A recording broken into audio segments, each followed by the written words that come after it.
Hello students, कैसे आप सभी हैं। तो आज आप लोगों के लिए बहुत ही मोस्ट इम्पोर्टेंट कुछ क्वेश्चंस लेकर के आए हैं। ये नेटवर्क और इंटरनेट का है। इसको आप लोग जो है लास्ट तक जरूर देखेंगे, ठीक है। इसमें बहुत सारे क्वेश्चंस जो है वो प्रीवियस 7 to 10 ईयर्स के जो क्वेश्चंस जेक में पूछा गया है उस क्वेश्चंस को हम लोग रिपीट किए हुए हैं और कुछ और भी मोस्ट इम्पोर्टेंट क्वेश्चंस है। तो इससे आपका जो है 1 मार्क्स का जो सेक्शन ए में जो आप लोग जो पूछिएगा, सेक्शन ए में 1 मार्क्स का है ना, और एक पूछेगा एमसीक्यू क्वेश्चंस, ठीक है। तो उससे भी दोनों से रिलेटेड क्वेश्चन को सॉल्व हो जाएगा। यहाँ तक कि 3 मार्क्स के क्वेश्चंस को भी हम कुछ इसमें डील करेंगे। तो आप लोग लास्ट तक क्लास सेशन में बने हुए रहेंगे और सभी लोग वीडियो को शेयर भी करेंगे, ठीक है। तो देखते हैं। देखो पहला क्वेश्चन कर रहा है, थोड़ा सा रिवाइज मार लेंगे, ज़्यादा समय इसमें लेंगे, मुश्किल से 15 to 20 मिनट समय हम लेंगे, उससे अधिक समय नहीं लेंगे, क्योंकि आप लोग का एग्ज़ाम बहुत ही नज़दीक है।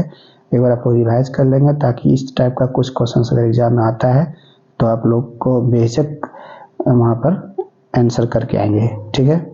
तो देखो यहाँ पर सबसे पहले कहता है नेटवर्क्स ऑफ नेटवर्क, यहाँ स्पेलिंग मिस्टेक है, आप लोग मॉडिफाई कर लेंगे, या नेटवर्क्स ऑफ नेटवर्क, ठीक है। नेटवर्क्स ऑफ नेटवर्क को क्या कहते हैं? इंटरनेट कहते हैं। जब बहुत सारे नेटवर्कों को आपस में जोड़ देते हैं तो वही एक इंटरनेट भी कहलाता है। और दुनिया का सबसे बड़ा नेटवर्क का जो नाम वो क्या है? इंटरनेट है, ठीक है। नेक्स्ट क्वेश्चन कह रहा है कि the first network of the world, तो क्या कहलाएगा? अर्पानेट। अर्पानेट के बारे में याद रखेंगे, इसको अमेरिका में सबसे पहले डेवलप किया गया था और ये जो था वो फर्स्ट नेटवर्क था जिसका फुल फॉर्म होता है advance research project agency network, ठीक है। तो ये अमेरिका के अंदर, अमेरिका यूनिवर्सिटी के अंदर ही कैंपस में ही चलता था। यह एक प्रकार का प्राइवेट नेटवर्क था, ये पब्लिक नेटवर्क नहीं था, ठीक है। इसको 1969 में इसको डेवलप किया गया था अमेरिका में, ठीक है। चलो, तो इस तरह से कुछ मोस्ट इम्पोर्टेंट क्वेश्चन है उसको देखते चलो, ठीक है। कह रहा है कि the amount of data terms, ठीक है, the amount of data transmitted होगा यहाँ पर, ठीक है, टाइपिंग मिस्टेक हुआ है।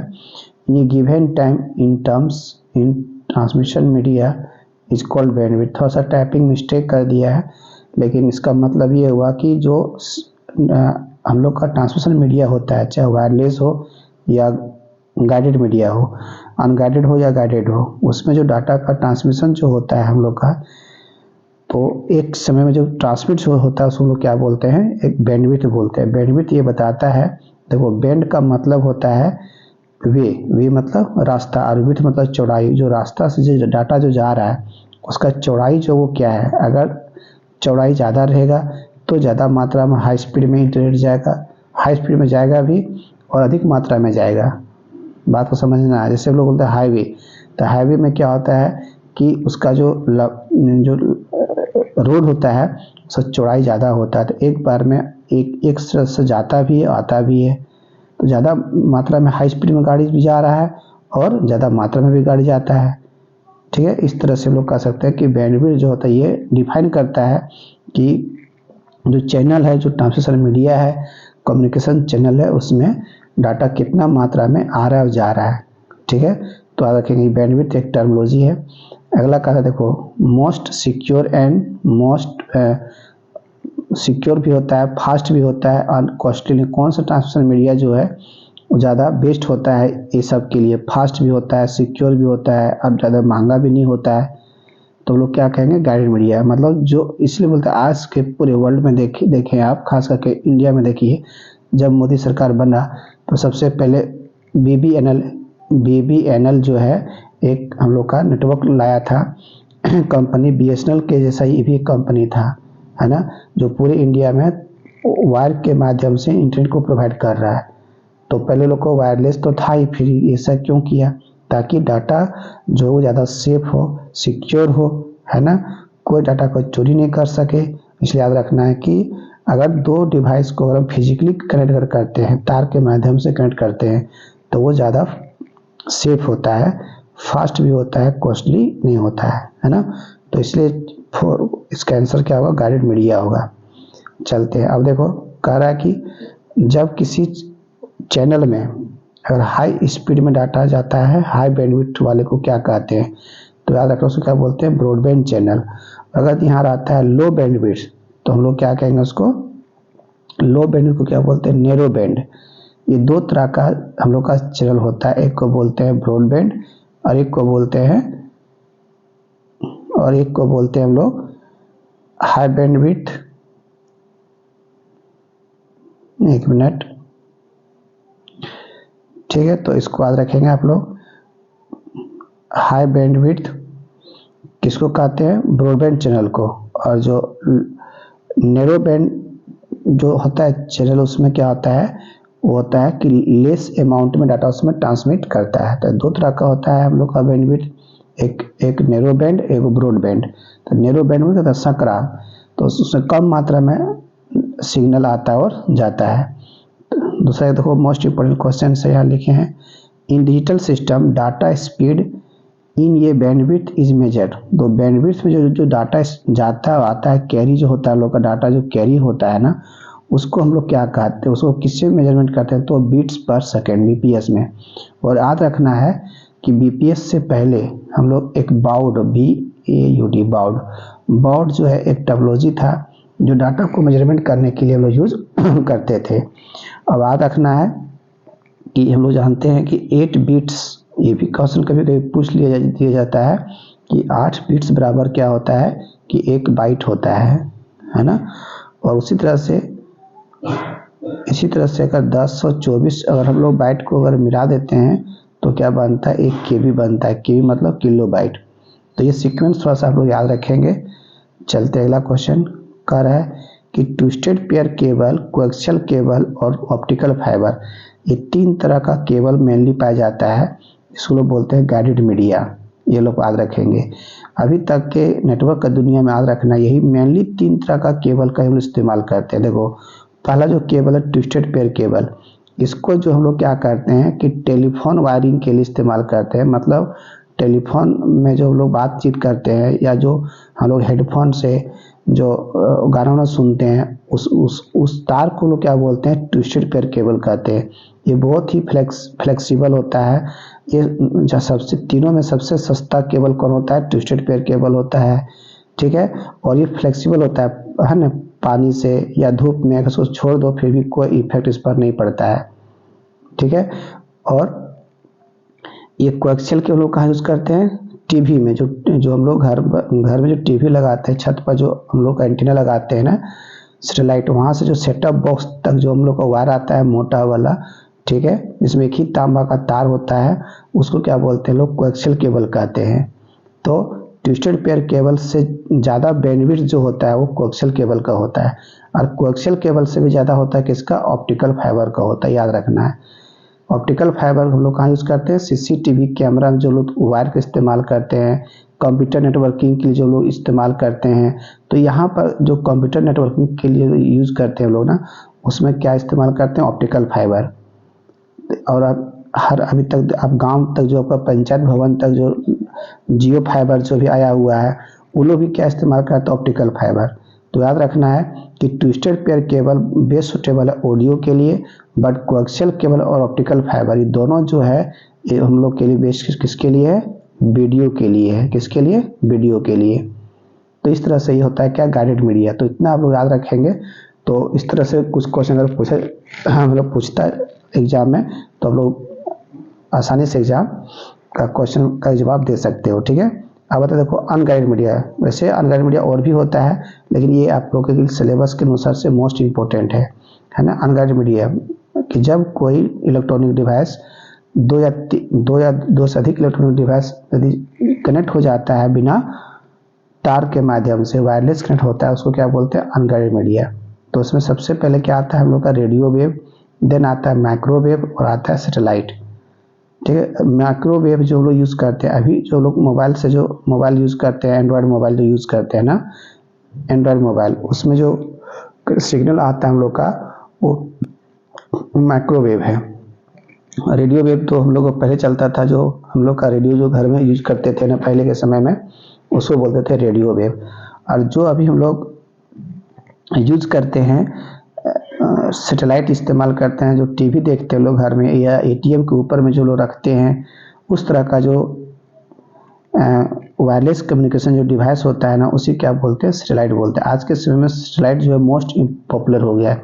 अभी जो लोग सिनेमा देखते हैं कुछ सिनेमा हॉल वगैरह में ना, तो इसी का होता है कनेक्शन, सैटेलाइट का होता है। ठीक है, तो अधिक हम डिटेल में अभी नहीं जा पाएंगे, बस केवल आप लोग को शॉर्ट नोट्स तैयार कर दे रहे हैं ताकि आप लोग इस तरह का क्वेश्चन एग्जाम में आता है तो बेझिझक आप लोग टिक लगा कर आ सकते हैं। ठीक है, वीडियो कैसा लग रहा है आप लोग जरूर कमेंट करेंगे, अच्छा लगे तो जरूर एक लाइक जरूर करेंगे, है ना। चलो, अब आता है इवोल्यूशन ऑफ इंटरनेट। इंटरनेट का इवोल्यूशन इसको भी याद रखेंगे। सबसे पहले क्या आया था हम लोग का, ARPANET 1969 में आया था। फिर 10 साल का तो डिफरेंस है सभी में। और ये सिर्फ जो था वो अमेरिका यूनिवर्सिटी के अंदर ही चलता था। ठीक है, एक तरह से प्योर जो प्राइवेट नेटवर्क था हम लोग का। और NSF नेशनल साइंस फाउंडेशन, ये भी जो आया था वो अमेरिका में ही आया था। लेकिन अमेरिका में तो आया था, लेकिन इसी को देख करके दुनिया का और दूसरा भी जो कंट्री है वो लोग भी माइंड लगाया कि अमेरिका के जैसा हम लोग भी सभी अपने ऑफिसेस को, संस्थाओं को अगर हम लोग क्रिएट कर देंगे तो उसके जैसा हम लोग भी डाटा का यूज़ कर सकते हैं। इसीलिए फिर 10 साल के बाद डेवलप क्या किया, इंटरनेट को। इसलिए 89 भी और 90 दोनों भी आप लोग याद रखेंगे। अगर एग्जाम में 89 रहेगा या 90 रहेगा तो दोनों में से कोई भी करेगा तो आप लोग टिक लगा सकते हो। ठीक है, इसलिए अगर पूछा जाता है कभी कि इंटरनेट कब आया था हम लोग का दुनिया में, तो आप क्या बताएंगे, 1990 बताएंगे। ठीक है, तो ये इवोल्यूशन में याद रखना है, इसका हिस्ट्री में याद रखना है, इंटरनेट आज कैसे हम लोग तक यहाँ तक पहुँचा सो। ठीक है, चलते अगला क्वेश्चन। कह रहा है कि कौन सा एक प्राइवेट नेटवर्क होता है that only users within an organisation can access. देखो, दो तरह की आप लोग याद रखेंगे। एक होता है इंटरनेट, जो सब लोग जानता है कि नहीं मोबाइल में क्या चलता है, इंटरनेट। और एक क्या होता है, इंट्रानेट। दो तरह का नेटवर्क हम लोग यूज़ करते हैं। ठीक है, दोनों में डिफरेंस क्या है, अगर आपके मोबाइल में, कंप्यूटर में अगर इंटरनेट का कनेक्शन है तो आप दुनिया का किसी भी तरह के वेबसाइट को, वेब पेज को आप ओपन ब्राउज कर सकते हो। ठीक है, किसी भी कंपनी का डिटेल आप अपने मोबाइल में, कंप्यूटर में देखते हो।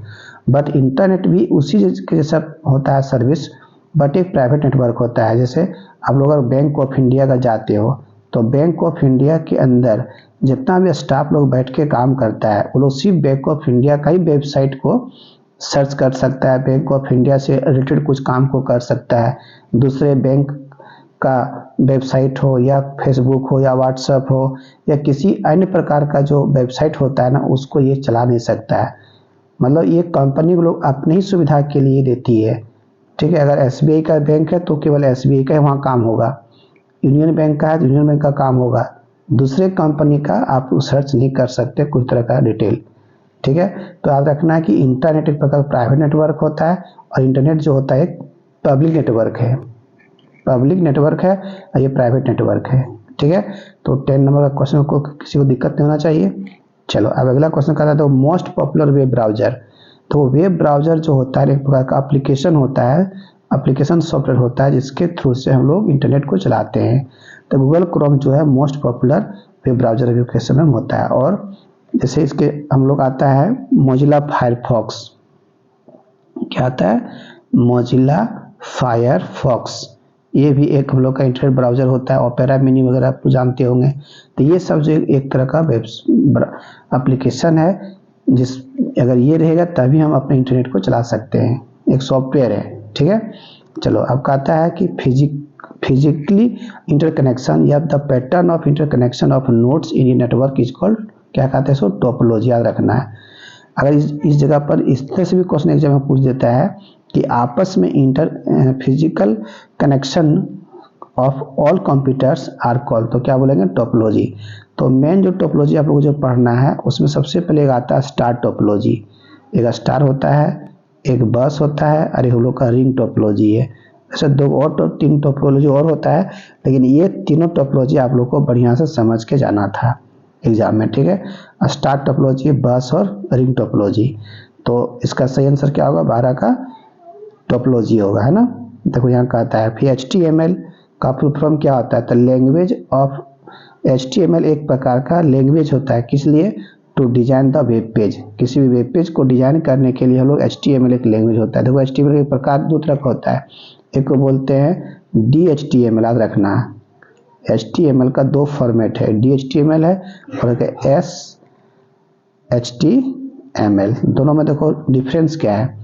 DHTML उस तरह का वेब पेज कोई डेवलप करता है, ठीक है, जो डायनामिक होता है। डायनामिक का मतलब होता है जिस वेबसाइट को हम जब ब्राउज करते हैं ना, तो हर पल हर क्षण वो चेंज होते रहता है, उसका लुक जो होता है। सो जैसे सपोज गूगल है, गूगल एक ऐसा वेबसाइट है जिसको अगर आप खोलेंगे को देखना, खास करके 15 अगस्त के दिन अगर आप हर बार खोलेंगे तो हर बार आपको 15 अगस्त इंडिपेंडेंस डे का लोगो बदलते हुए दिखाई देगा गूगल का फर्स्ट पेज का।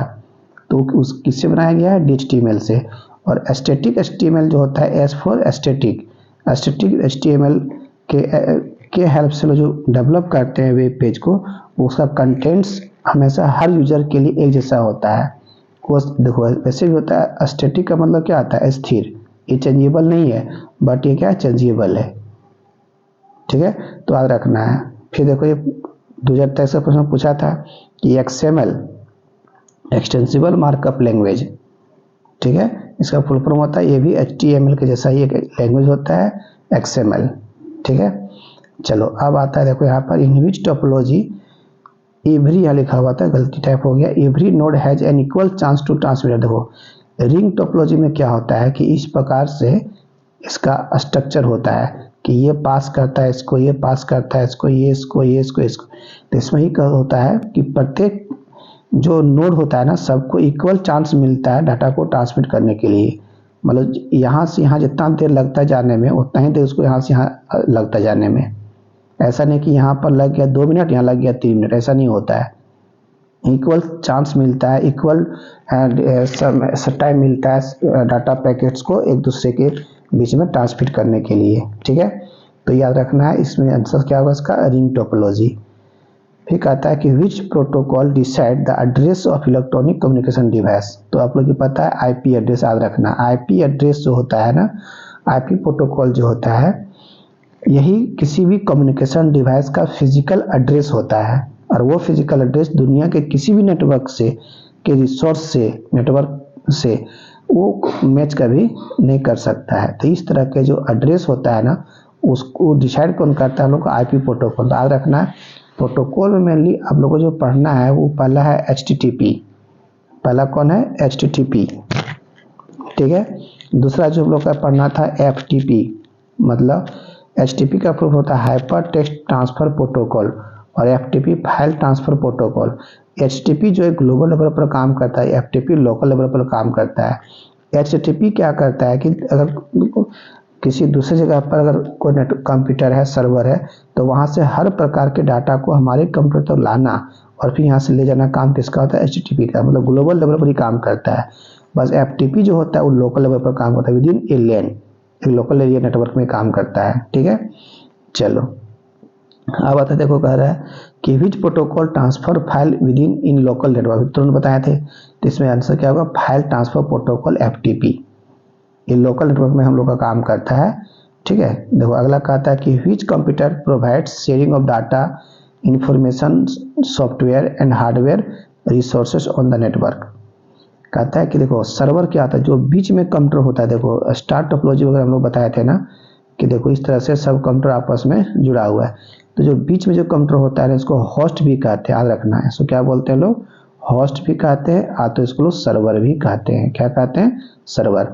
तो अगर नोड है, इस सब क्या है? हम लोग का नोड है, क्लाइंट है, इसको नोड भी कहते हैं और क्लाइंट भी कहते हैं। नोड कहो या इसको लोग क्लाइंट भी कह सकते हैं, नोड या क्लाइंट कर सकते हैं। तो इसके पास अगर ये सिस्टम इसके साथ जुड़ा हुआ है, तो जितने भी प्रकार के इसके पास डाटा होगा, डाटा हो, इंफॉर्मेशन हो या कोई प्रिंटर हो, तो ये सब कुछ इसको प्रोवाइड ही कर सकता है। तो उस कंप्यूटर को क्या बोलते हैं लोग? सर्वर। से हम पढ़ा रहे हैं, आप लोग सभी लोग पढ़ रहे हैं, तो डाटा हमसे आप गेन कर रहे हैं, तो हम हो गए सर्वर, आप लोग सब हो गए क्लाइंट हो गए, ठीक है। तो याद रखना, वैसा कंप्यूटर, देखो वैसा कंप्यूटर जो किसी से जुड़ा हुआ नहीं रहता है, तो उसको बोलते हैं पर्सनल कंप्यूटर। PC कभी कभी पूछ ले लिया जाता है, तो पीसी में और नोड में अंतर क्या है? तो नोड हम तभी किसी कंप्यूटर को नोड कहेंगे जब वो किसी एक नेटवर्क से जुड़ा हुआ हो, चाहे नेटवर्क से जुड़ा हो या वो इंटरनेट के माध्यम से, मॉडेम के माध्यम से जुड़ा हुआ हो वर्ल्ड वाइड वेब से, तभी उसको नोड कहेंगे। और एक ऐसा कंप्यूटर है मान लो आपके पास घर में, जो खाली आप गेम खेलते हो, अपना पढ़ाई का काम करते हो, लेकिन उसमें जो किसी से आप जुड़ते नहीं हो, तो वो हम लोग का क्या कहलाएगा? पीसी कहलाता है, पर्सनल कंप्यूटर कहलाता है। ठीक है, तो ये आप लोग याद रखेंगे। चलो अगला आता है कि कौन सा ऐसा नेटवर्क डिवाइस होता है जो इंक्रीज करता है लो सिग्नल को हाई सिग्नल में। यहाँ टाइप सिग्नल होगा, यहाँ टाइपिंग मिस्टेक हो गया, तो ये कौन करता है? रिपीटर। याद करते जब हम लोग पढ़ा रहे थे, तो अगर दो कम्युनिकेशन डिवाइस का बीच का डिस्टेंस अगर 50 मीटर से अगर एबव होता है, तो हमें एक रिपीटर डिवाइस को बीच में लगाना पड़ता है। इससे होता है क्या कि इनकमिंग जो सिग्नल आ रहा है इसका पावर कम हो जाता है। जो ये वही काम करता है जो हम लोग लगाते हैं घर में ट्रांसफार्मर। ट्रांसफार्मर काम ही होता है ना कि अगर जो बिजली आ रही है बहुत दूर से, मतलब मैथन डैम से आ रही है हम लोग का बिजली, तो आप गांव तक पहुंचते पहुंचते उसका पावर कम हो जाता है, इसलिए बीच में पावर स्टेशन होता है, सब स्टेशन होता है और ट्रांसफार्मर होता है जो इनकमिंग वोल्टेज को क्या करता है? बढ़ाता है। तो ये काम किसका होता है? रिपीटर का। तो इसलिए आप याद रखेंगे रिपीटर एक प्रकार का क्या होता है? नेटवर्क डिवाइस होता है। ऐसे मॉडेम है, हब है, स्विच है, तो सारा जो एक प्रकार का डिवाइस होता है। लेकिन रिपीटर का विशेष काम क्या करता है? ये लो सिग्नल को हाई सिग्नल में क्या कन्वर्ट करता है फॉर लॉन्ग डिस्टेंस कम्युनिकेशन, ताकि आपका डाटा सिग्नल बहुत लंबे दूरी तक जा सके।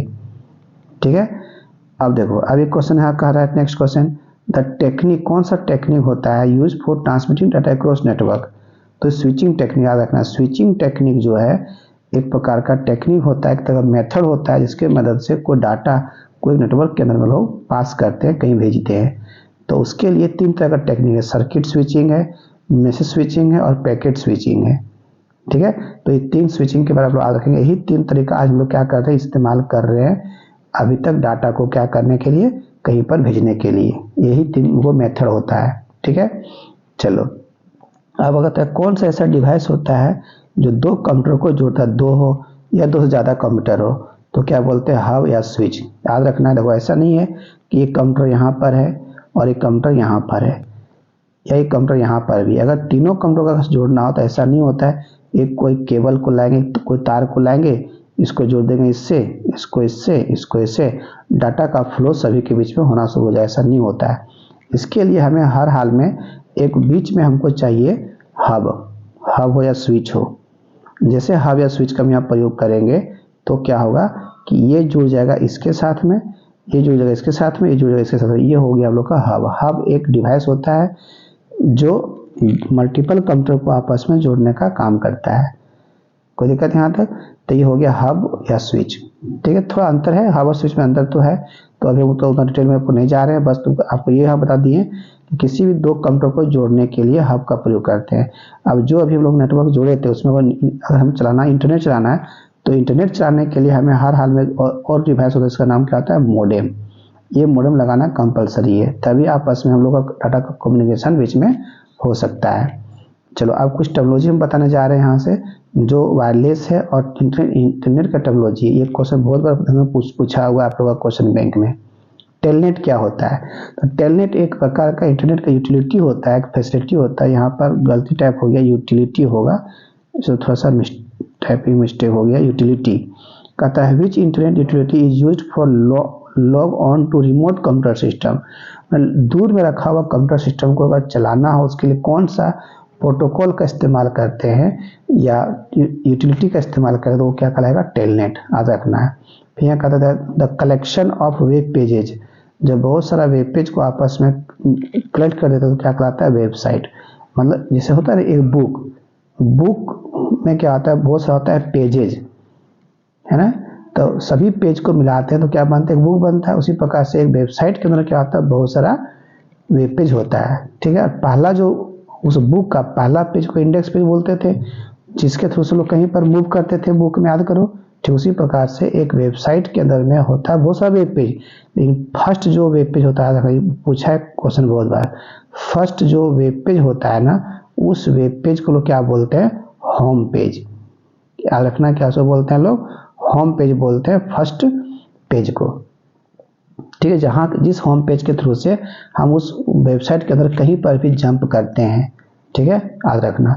चलो अगला क्वेश्चन देखो आ रहा है हम लोग, कह रहा है कि the computer address of web page is called, हाँ देखो किसी भी वेब पेज का जो उसका एड्रेस होता है ना उसको क्या बोलते हैं, यूआरएल बोलते हैं, क्या बोलते हैं।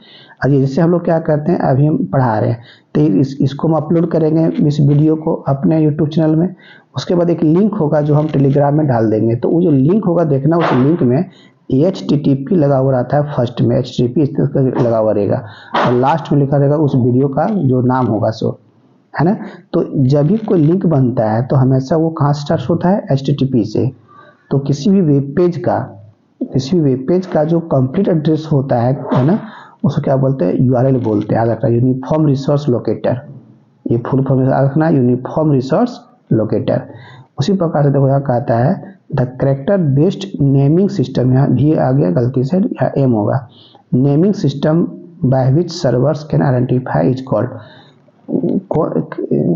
एक नेम होता है इसको क्या बोलते हैं, DNS मतलब डोमेन नेम सिस्टम, ठीक है। और डोमेन नेम सिस्टम हर कंपनी का, हर गवर्नमेंट का, हर देश का अपना अलग अलग होता है, जैसे लोग बोलते हैं .com, तो .com जो है एक प्रकार का डोमेन है, ठीक है। जैसे .edu लिखते हैं, .edu एजुकेशन के लिए, .gov तो क्या होगा, गवर्नमेंट के लिए, .in तो कहाँ का हो गया, इंडिया का हो गया ये।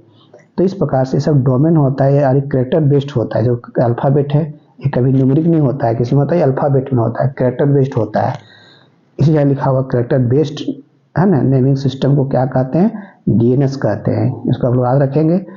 अगला दो क्वेश्चन कहता है कि which are message that a web server transmit a web browser so that web server can keep track of the users activity on the specific, है ना, वेबसाइट। जो किसी वेबसाइट में अगर कोई यूजर कुछ कर रहा है, जैसे हम लोग कुछ क्या होता है कि हम कुछ वेबसाइट खोलते हैं, अपना कुछ काम को करते हैं, तो कोई भी यूजर जो बैठ के कंप्यूटर में काम करता है वो क्या देख रहा है, उसका हर एक्टिविटी को वेब ब्राउज़र क्या करता है, एक मैसेज को भेजता है, जिस मैसेज को यहाँ क्या बोलते हैं, कुकीज बोलते हैं। यही कुकीज से हम पता लगा लेते हैं कि हमारा यूजर क्या क्या उस वेबसाइट में कर रहा है, सो क्या उसका एक्टिविटी है वहाँ पर। सो हर यूजर का हर एक्टिविटी को रिकॉर्ड करता है, ट्रैक करता है, ताकि फ्यूचर में हम क्या कर सकते हैं उसको देख सकते हैं। तो ये हो गया लोग का 26 का। अब आते हैं 27, कहता है कि the sending end receiving message bye computer, computer के हेल्प से जो हम डाटा को कहीं सेंड करते हैं उसको क्या बोलते हैं, ईमेल। ईमेल का प्रोग्राम कहता है इलेक्ट्रॉनिक मेल होता है, याद रखना हम लोग का। फिर देखो नेक्स्ट क्वेश्चन कह रहा है कि ये two way video conversion among multiple participant is called VC, याद रखना, ठीक है। अगला कहता है देखो सिम कार्ड का फुल फॉर्म क्या होता है, सब्सक्राइबर आइडेंटिफिकेशन मॉड्यूल। ये सिम कार्ड हम लोग कहाँ लगाते हैं, GSM लोग का जो टेक्नोलॉजी है, दो गो याद रखना। GSM एक क्या होता है, CDMA, इसके बारे में डिटेल से हम फिर से वीडियो बना करके भेजेंगे, उसमें आप लोग देखिएगा। कहीं पूछा भी है कि GSM और CDMA दो ये वायरलेस जो है टेक्नोलॉजी है जिसके माध्यम से हम कम्युनिकेट करते हैं। GSM हैंडसेट और CDMA हैंडसेट आज के समय सबसे अधिक जो है वो GSM पॉपुलर है, CDMA नहीं पॉपुलर है उतना, ठीक है। और इंडिया में खास करके GSM टेक्नोलॉजी को अपनाया गया, CDMA यहाँ पर नहीं चलता है। सब डेवलप कंट्री से अमेरिका हो गया, चाइना हो गया, चाइना हो गया, तो वो सब देश में जो है डेवलप कंट्री में CDMA चलता है, और यहाँ क्या चलता है लोगों का, GSM में सभी यूजर को सेम फ्रीक्वेंसी मिलता है बातचीत करने के लिए, और एक ही जो मिलता है जो हमको फ्रीक्वेंसी, उसी फ्रीक्वेंसी हम दोनों काम करते हैं, बात भी करते हैं और डाटा भी चलाते हैं, लेकिन CDMA में ऐसा नहीं होता है, ठीक है। लास्ट क्वेश्चन जो है वो है द मैलिशियस प्रोग्रामर को क्या बोलते हैं, हैकर्स और क्रैकर। याद रखना दोनों एक प्रकार का प्रोग्रामर है, ये कोई हार्डवेयर का नाम नहीं है, कोई सॉफ्टवेयर का नाम नहीं है, ये कोई व्यक्ति का नाम है, ये कोई व्यक्ति का नाम है। एक व्यक्ति जो उसको बोलते हैं हैकर, ये होता है क्रैकर, ठीक है। हैकर क्या करता है, किसी भी गुड पर्पस के लिए, ठीक है, क्या करता है कि डाटा को लेता है, प्राप्त करता है, लेकिन क्रैकर क्या करता है उसको कोई अगर हम मेरा वेबसाइट को अगर हैक कर लेता है उसको तोड़ने काम करता है, क्रैक करने काम करता है। तो दोनों एक प्रकार का मैलिशियस प्रोग्रामर होता है, बहुत ही एक्सपर्ट हाई लेवल का जैसे इंजीनियर होता है, जो कि डाटा को गेन करता है किसी भी सर्वर के किसी कंप्यूटर से, ठीक है, किसी नेटवर्क के कंप्यूटर से डाटा को गेन करता है। तो यहाँ तक आप लोग को हम जो वीडियो दिए हैं वो बहुत ही, इसको अगर अच्छा लगे तो लाइक ज़रूर करना है। इसके बाद हम फिर से नेक्स्ट वीडियो आप लोग को सेंड करेंगे, तब तक इसको आप लोग देखें, पढ़ें और तैयारी करें, ठीक है। Thank you.